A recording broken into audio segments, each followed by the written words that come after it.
15 қараша қазақ күнтізбесі бойынша қазақ батырларының күні болып есептелінеді.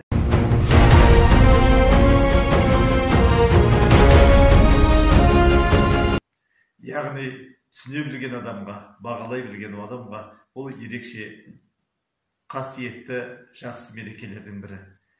Біз заман ағымына сай батырларды кезең-кезеңге бөлуіміз мүмкін. Яғни бір кезеңде білекті батыр болатын болса, бүгінде білімділер батыр.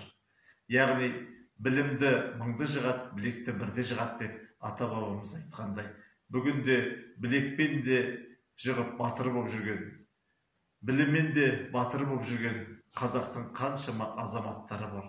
Боз кілемде, рингте қазақ халқының атағын әлемге паш етіп жүрген қаншама батыр ол қыздарымыз бар. Ал біліммен әлемге танылып жүрген біздің соңымыздан еріп келе жатқан тамаша ізбасарларымыз бар. Бұл батырлық деген білекте, білімде, сонымен қатар жүректе. Жүрек батырлығын барша қазақтың баласына тілегім келеді. Білімдеріңізбен, мыңды білектеріңізбен бірді жығып, қазақ батырларының санын көбейте беріңіздер.